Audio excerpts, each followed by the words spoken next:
नमस्कार मित्रों, गजेंद्र ज्ञानधारा में आप सभी का स्वागत है।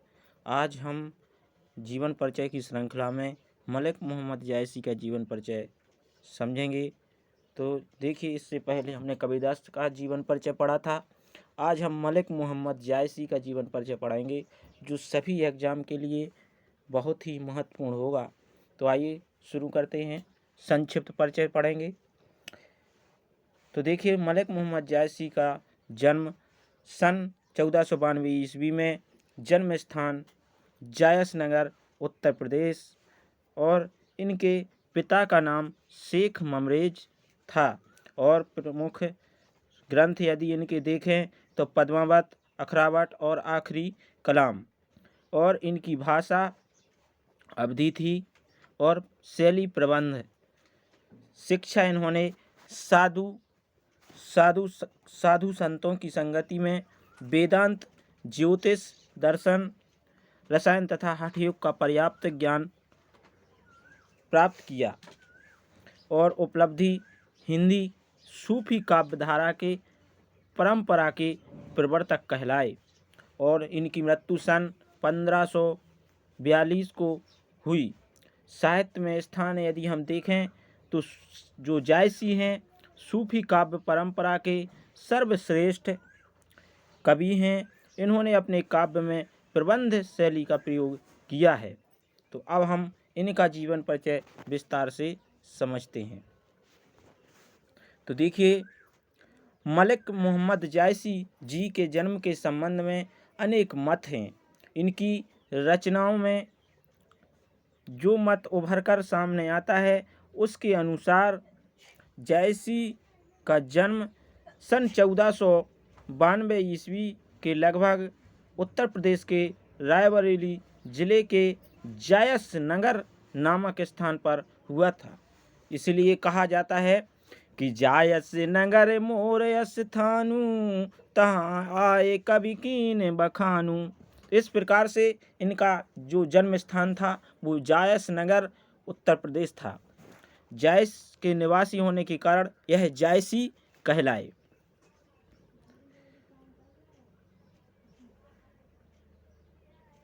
मलिक जायसी को वंश परंपरा से प्राप्त उपाधि थी और इनका नाम केवल मोहम्मद था। बाल्यकाल में ही जायसी के माता पिता का स्वर्गवास हो जाने के कारण शिक्षा का कोई उचित प्रबंध न हो सका। 7 वर्ष की आयु में ही चेचक से इनका एक कान और एक आंख नष्ट हो गई थी। एक काले और कुरूप थे। एक बार बादशाह शेरशाह इन्हें देखकर हंसने लगा।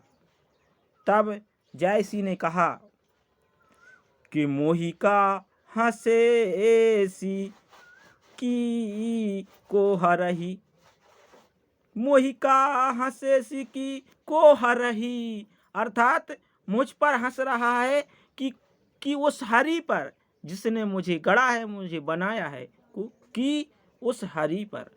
तो इस प्रकार से बादशाह बहुत लज्जित हुए।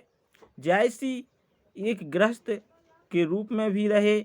इनका विवाह भी हुआ था तथा पुत्र भी थे, परंतु पुत्रों की असामयिक मृत्यु हो जाने से इन्हें वैराग्य का जन्म हुआ।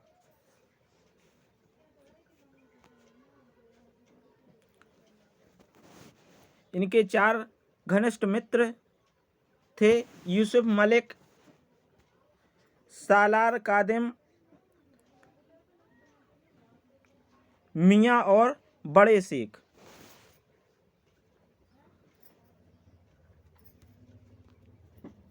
मियाँ और बड़े शेख बाद में जायसी अमेठी में रहने लगे थे और वहीं सन 1542 ईस्वी में इनकी मृत्यु हो गई थी। कहा जाता है कि जायसी के आशीर्वाद में से अमेठी जो नरेश थे, अमेठी नरेश के यहाँ एक पुत्र का जन्म हुआ। तब से उनका अमेठी के राजवंश में बड़ा सम्मान था। प्रचलित है कि जीवन के अंतिम दिनों में ये अमेठी से कुछ दूर मगरा नाम के वन में साधना किया करते थे और वहीं किसी के द्वारा शेर की आवाज़ के धोखे में इन्हें गोली मार देने से इनका देहांत हो गया था।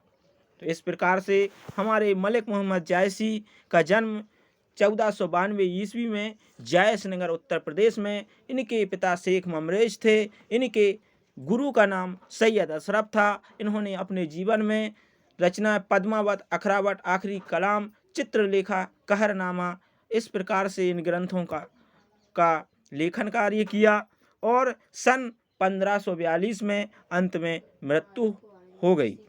और कहा जाता है कि मलिक मोहम्मद जायसी ने पद्मावत, अखरावत, देखिए इनका हम साहित्यिक परिचय पढ़ें तो पद्मावत, अखरावत और आखिरी कलाम, चित्र रेखा आदि जायसी की प्रसिद्ध रचनाएं हैं।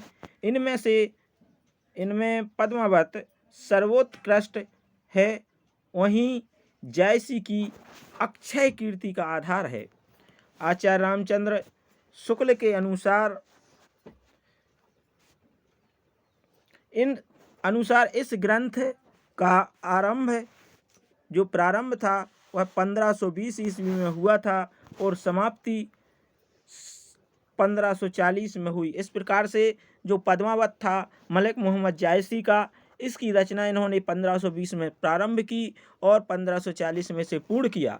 और जायसी ने पद्मावत में जो महत्वपूर्ण जो महाकाव्य माना जाता है, तो देखिए इसमें चित्तौड़ के राजा रतनसेन और सिंगल द्वीप की राजकुमारी पद्मावती की प्रेम कथा का अत्यंत मार्मिक वर्णन किया है और एक और इतिहास और कल्पना के सुंदर संयोग से एक उत्कृष्ट प्रेम गाथा है।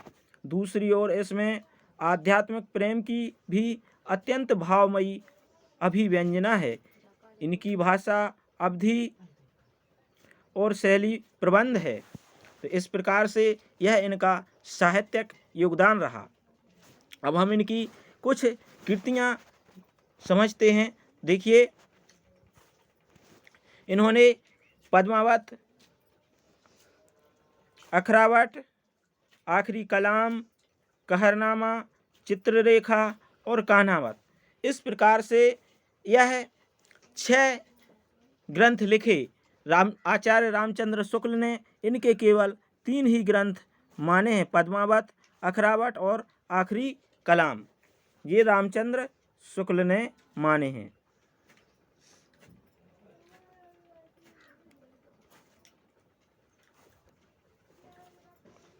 तो रामचंद्र शुक्ल ने इनके केवल 3 ग्रंथ माने हैं, पद्मावत, अखरावत और आखिरी कलाम।